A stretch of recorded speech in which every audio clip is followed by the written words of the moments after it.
Taurus. Hello my dear Taurus, welcome back sa ating YouTube channel. My name is RJ, your tarot card reader, at ang gagawin natin ngayon is yung ating daily reading. Ano to? May 16, 2026. Okay? So kagaya po ng sinabi ko dun sa iba, kung mabibigyan talaga ako ng pagkakataon na ma-read po ng individual bawat isa, ay gagawin ko po. Kaso kung ano lang po yung kaya natin. So ngayon, earth sign, tapos ganon. Kasi kahapon fire sign. Lahat ng fire sign nagawan ko ng individual reading. The rest is basta, ganon lang ginagawa natin. Basta, gusto ko lamang po magpasalamat sa lahat po ng patuloy na sumusubaybay, sa patuloy po na sumusuporta. Ayan, thank you so much po. And sa mga bago lang dito sa ating channel, welcome po kayo. Sa mga hindi pa po nakakakilala sa akin, my name is RJ, your tarot card reader. Okay? So silipin na natin, my dear, ang iyong May 16, 2026, Taurus. Tinanggal ko muna yung yung mga oracle card para, 'di ba? Walang masyadong sagabal. Let me see, my dear. Taurus, May 16, 2026. Tingnan natin ano po ang kailangan malaman ng ating my dear Taurus para sa araw na ito. Habaan lang po natin ang ating pasensya kasi jumping card tayo. Ayan. Okay. So, meron ng the Devil card and the Seven of Pentacles. Okay. Taurus. Hindi maganda ito. Okay. So, reminder, paalala lamang po na ginagawa natin to for guidance purposes para aware tayo sa mga bagay na nangyayari sa paligid natin and we can do something about it. Okay? Mas maganda na alam natin kung ano yung nangyayari kaysa hindi natin alam kung ano yung nangyayari. Hindi to dapat katakutan, bagkos ito ay dapat nating ayoko naman sabihin dapat pasalamatan, 'di ba? Pero it's more on parang hindi siya yung bagay na dapat mong katakutan. Ay, may devil, ganun. Hindi, wag ganun, my dear. Dapat maging open-minded ka and at the same time magpasalamat, hindi sa card, kundi sa ating buong may kapal. Ganon na lang. Nahirapan ako magpaliwanag kung saan tayo magpapasalamat sa ating buong may kapal because parang pinapakita sa atin yung mga bagay-bagay. Okay? We have here the Devil card and the Seven of Pentacles. Ang Seven of Pentacles is related sa mga... Dito muna tayo mag-focus, my dear, kay Seven of Pentacles, ha? So, si Seven of Pentacles kasi is related sa energy ng harvesting. So, ibig sabihin, meron kang inaasahan, meron kang ini-expect, naglagay ka na ng maraming effort, as in talagang trinabaho mo na yung isang bagay, and nandun ka may sa moment na, teka, kailan ko ba ito ma-harvest? So, for example, nagtanim ka ng isang puno ng bayabas or ng mangga or ng saging kung ano man, and nakikita mo na parang okay, namumulaklak na siya. So, nagbibilang ka na ngayon ng okay, mga ilang buwan na lang makakakain na ako ng bunga ng tinanim ko. So, yun ang pinaka-interpretation, my dear, ng Seven of Pentacles. Kaso, may devil ka over here. So, hindi ko siya nagustuhan kaagad, my dear, kasi this is a clear sign na mayroong distraction. Okay? May something na nangyayari, my dear, para ma-harvest mo kung ano man tong dapat mong ma-harvest. Okay? So, kukuha pa ako ng ibang mga cards, my dear, para malinaw kung ano ba tong nangyayari. Kasi, pag si devil, minsan nasa isip mo lang din ito. Like, nagkakaroon ka ng mga negative thoughts, dinadalaw ka ni devil, pwede naman din. Pwede naman din na galing to sa outside. May mga tao na may devilish na energy, na meron silang ginagawa para hindi mo ma-achieve kung ano yung mga dapat mo ma-achieve. For example, sa kagaya na sinabi ko kanina, naglo-look forward ka ng harvesting and possible na meron mga tao na meron silang ginagawang something para hindi ka mag-harvest, okay? Or hindi mo maabot kung ano yung mga dapat mong maabot o hindi mangyari yung mga dapat namang yari. Kung naririnig niyo po yung ingay in the background, please kindly ignore na lang po, ha? Pasensya na po. Okay, so let's go tayo. Taurus, let me see. May 16, 2026. The Five of Pentacles. Five of Pentacles, problema sa usapin ng financial, my dear. Possible na highlight ngayong May 16, my dear, yung mga problema na may kinalaman sa usapin ng pinansyal. Pero, yes, highlighted siya or hina-highlight siya ni Devil. Okay, ka-clarify ko to, ha? Clarify ko siya, my dear.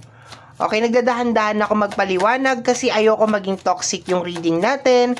Gusto ko na maging gabay talaga siya. Okay? Maging gabay talaga siya sa ating lahat. And, alam mo yon, maintindihan natin pare-parehas kung ano yung nangyayari dito. Okay, let me see. Paki-clarify po si Five of Pentacles, the Page of Wands. Okay? My dear, gusto mo sigurong mag-umpisa. Meron kang gustong mangyari over here. To the point na meron ka dito Seven of Pentacles, tama? And meron kang energy ng Page of Wands. Meron kang gustong umpisahan dito, my dear. Possible na, yes, malapit nang matapos yung utang. Or yes, malapit na kung ano man yan. Parang ganun kasi nakukuha ko na energy is parang isang hakbang na lang, my dear, nandun ka na. Pero, sa araw na to, May 16, masyadong highlighted din yung mga, kunyari, walang grocery, walang bigas, walang stock, yung mga ganun, my dear, patong-patong na mga bills, patong-patong na bayarin. So, kung ako sa iyo, my dear, try mo yung pinaka-best mo, parang kabayo, my dear, yung alam mo yung kabayo na may takip yung mata, try mo talaga yung pinaka-best mo talaga, my dear, na mag-focus ka lang doon sa success, yung malapit na matapos to. Ibig sabihin, kaya nagkakaganito yung nangyayari, bumibigat yung pakiramdam kasi malapit ka na sa finish line, malapit ka na doon sa gusto mong mangyari. Yun na lang ang sasabihin ko dito, my dear. Pero kung titingnan lang natin yung tarot natin over here, this is the Five of Pentacles and the Page of Wands, parang hindi ka makakilos. Meron kang gagawin sa araw na to tapos hindi ka makakilos. Meron kang gustong bilhin, hindi ka makakilos kasi bakit? Walang pera. Meron kang gustong umpisahan, hindi mo magawa kasi walang pera. Parang ganon. It's more on parang very highlighted yung Five of Pentacles, as in super highlighted. Pero once again, huwag tayong makakalimot na this is a form of distraction, my dear, ni Devil. Ibig sabihin, nangyayari itong mga bagay na to kasi may ginagawa si Devil. Sabi ko nga, it's either pinapasok ka ni Devil, pinapasok niya sa utak mo yung mga bagay na to, or meron siyang inuutusan ng mga tao para iparamdam sa iyo itong mga bagay na to. Kaya nga sinasabi ko sa iyo paulit-ulit, malapit ka na sa finish line, Taurus. Just keep on going. Tingnan natin. Next card. Taurus. Diba? King of Pentacles. My dear, malapit ka na talaga doon. Kaya mabigat yung energy, kaya may mga bagay na parang hindi umaayon sa kagustuhan mo is because malapit ka na doon sa finish line. King of Pentacles. Paki-clarify po si King of Pentacles. Wala pa yung clarification, nagsalita na ako. Sinabi ko na maganda si King of Pentacles.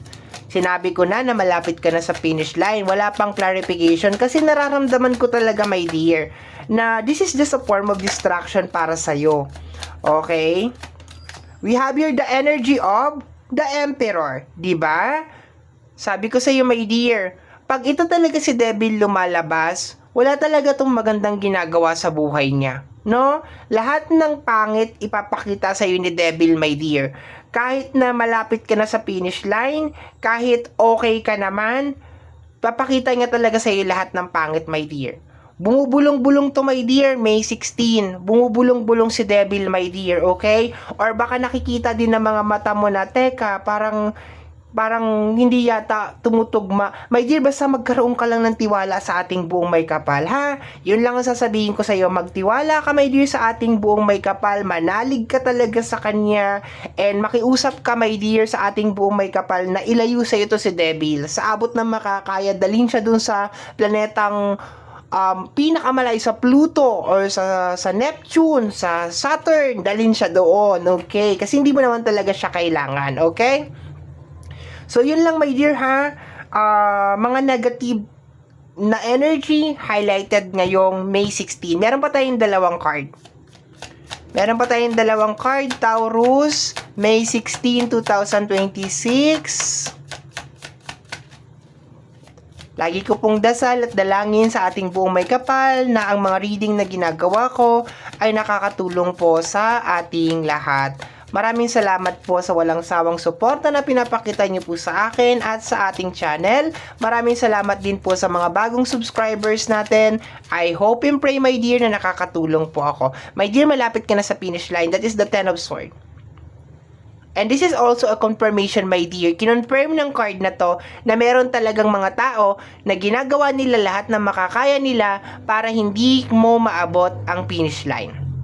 Okay? Pero kagaya ng sinasabi ko sa iyo, my dear, ipagdasal mo tong mga tao na ito, na ilayo sa iyo tong mga tao na to, my dear. Okay?